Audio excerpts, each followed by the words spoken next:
Hello friends, I am professor Rakesh Aswani. Study tips channel में आप सभी का स्वागत करता हूं। फ्रेंड्स, आज हम चैप्टर नंबर 2 का टॉपिक कवर करने जा रहे हैं, जिसका नाम है significance of principles of management. जिन लोगों ने पार्ट 1 नहीं देखा है तो उनसे रिक्वेस्ट है उसको जरूर देखें, और पार्ट 1 और पार्ट 2 देखने से पहले आपसे रिक्वेस्ट है 14 principles of management by Henry Fayol. अगर आप उसको पहले देख लेते हो तो आपके लिए बाकी के पार्ट्स देखना और ज्यादा आसान होगा। फ्रेंड्स, मैं आपके लिए बहुत ही आसान तरीके से वीडियोस बना के अपलोड करने जा रहा हूं, ताकि आपका लर्निंग का प्रोसेस बहुत आसान हो जाए, कम से कम समय में आपको लर्न करने में आसानी हो। अगर आप मेरे वीडियोस को मैक्सिमम लोगों तक शेयर करते हो, अच्छा रेस्पॉन्स मिलता है, तो आगे चल के मैं आपके लिए टेक्स्ट बुक के जितने भी क्वेश्चंस हैं उसके आंसर्स भी मैं आपके सामने वीडियोस जो है अपलोड करने वाला हूं। वो डिपेंड करता है कि आपको मेरे वीडियोस कैसे लगते हैं, तो बताइएगा जरूर कमेंट करके कि आपको ये चीजें कैसे लग रही है। तो चलिए दोस्तों, स्टार्ट करते हैं प्रिंसिपल्स ऑफ मैनेजमेंट का पार्ट 2। तो सबसे पहले introduction of principles of management. Principles of management क्या होते हैं फ्रेंड्स? ये जनरल गाइडलाइंस हैं, यानी जनरल रूल्स हैं जिसको अप्लाई करना चाहिए इंसान ने, खास करके मैनेजर्स ने वर्क प्लेसेस पे, ताकि वो सर्टेन सिचुएशंस को फेस कर सके। अगर कुछ प्रॉब्लम्स है तो उसका सॉल्यूशन ढूंढ सके। They denotes cause and effect relationship, यानी प्रिंसिपल्स ऑफ मैनेजमेंट बताते हैं कॉज एंड इफेक्ट रिलेशनशिप। जो भी चीजें होती है उसको हम इफेक्ट बोलते हैं, और जो हो रहा है उसका कोई ना कोई कॉज यानी कारण होता है। तो ये समझाया जाता है कि अगर ये करोगे तो ऐसा होगा, ऐसा करोगे तो वैसा होगा।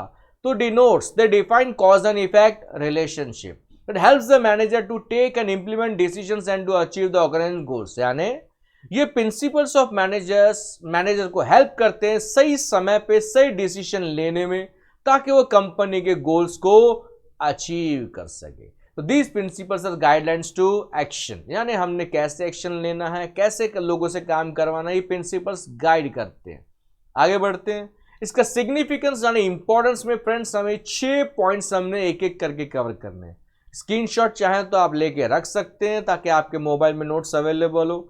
एक एक करके हम पॉइंट को कवर करने वाले हैं। जैसे पॉइंट नंबर 1 आपको दिख रहा है कि provides managers with useful insight into reality. मतलब यहां पे ये मैनेजर्स को इनसाइट प्रोवाइड करता है, ताकि आप रियल वर्ल्ड सिचुएशन को फेस कर सकें और वहां अपने गोल्स को अचीव कर सके। These principles add to their knowledge. ये प्रिंसिपल्स जो है मैनेजर के नॉलेज को बढ़ाते हैं, उनकी एबिलिटी और उनके अंडरस्टैंडिंग के लेवल को बढ़ाते हैं, ताकि वो सिचुएशंस एंड सर्कमस्टेंसेस को अच्छे से फेस कर सके, मैनेज कर सके और कंपनी के गोल्स को फटाफट से अचीव कर सके। It further helps the manager to find out the solutions of the problems and handle situations. ये प्रिंसिपल्स अगर आपको पता है, अगर आप इसको ये जानते हो कि कब कौन सा प्रिंसिपल कैसे अप्लाई करना है, तब फ्रेंड्स कोई भी सिचुएशन हो, कोई भी प्रॉब्लम हो, उसको आप फटाफट से सॉल्व कर सकते हो, सिचुएशन को हैंडल कर सकते हो। तो these principles increases managerial efficiency, यानी आपका एफिशिएंसी का लेवल बढ़ेगा। जो भी सुपीरियर्स हैं, जो भी मैनेजर्स हैं, वो एफिशिएंसी यानी फटाफट से लोगों से काम ले सकते हैं। इसके लिए हर बंदे को इन प्रिंसिपल्स के बारे में पता होना चाहिए।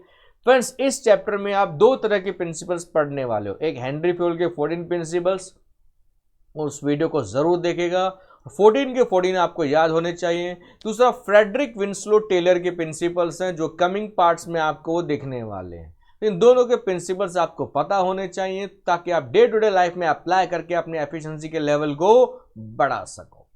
Second point is optimum utilisation of resources and effective administration.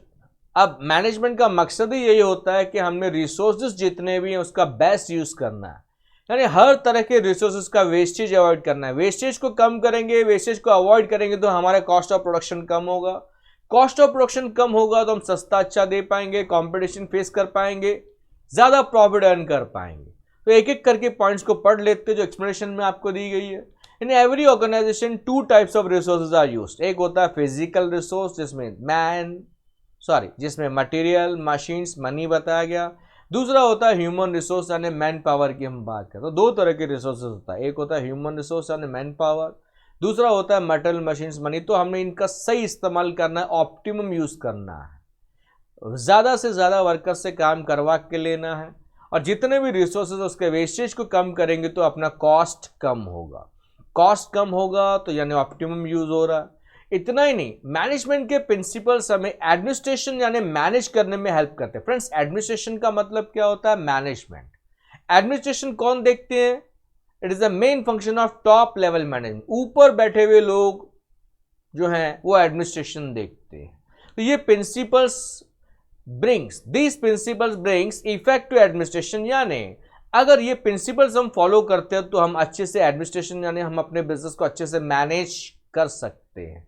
तो ये प्रिंसिपल हर लेवल पे फॉलो किए जाते हैं, चाहे वो टॉप लेवल हो, मिडिल लेवल हो, लोअर लेवल हो, लेकिन ज्यादा करके ऊपर की लेवल को इसे फॉलो करना होता है। आगे बढ़ते हैं दोस्तों।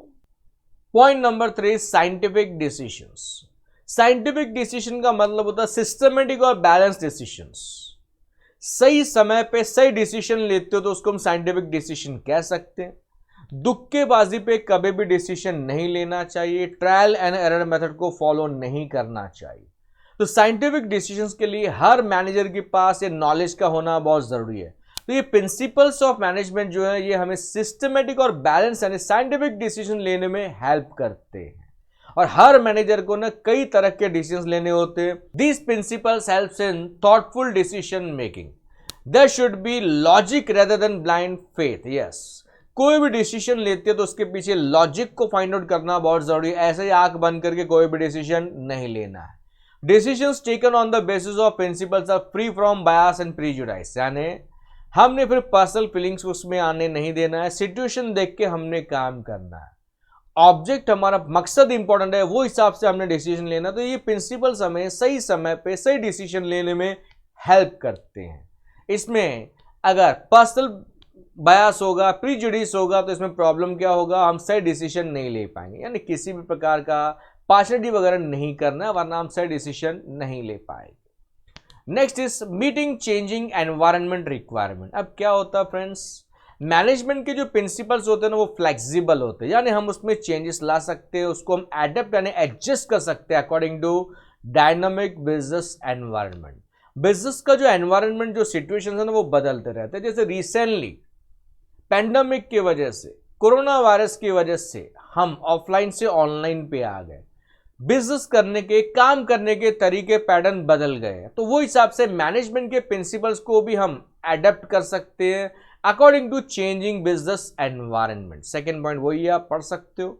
It means they can be change और modified by the manager according to the changing business environment. Management principles can be adjusted और modified and can be used in the organisation according to its need, यानी जरूरत के हिसाब से हम इसमें changes ला सकते हैं। एग्जाम्पल दिया गया division of work, outsourcing, non core areas. जैसे डिवीजन ऑफ वर्क की बात करें, आज कई कंपनीज में ये रूल फॉलो करते हैं, काम डिवाइड करके देते हैं, जो जिस काम में एक्सपर्ट है उसको वो काम दे रहे हैं। अगर हमारे पास काम बहुत ज्यादा है, हम नहीं पहुंच पा रहे हैं, तो हम फालतू की चीजें यानी जो नॉन कोर यानी लेस इंपॉर्टेंट एक्टिविटीज हैं उसको हम आउटसोर्स कर रहे हैं, ताकि हमारा टाइम बचेगा तो हम इंपॉर्टेंट एक्टिविटीज पे कॉन्सेंट्रेट कर पाएंगे। तो सिचुएशन देख के हम ये काम कर सकते हैं, एनवायरनमेंट के हिसाब से हम इन प्रिंसिपल्स को एडजस्ट कर सकते हैं। Next is fulfilling social responsibility.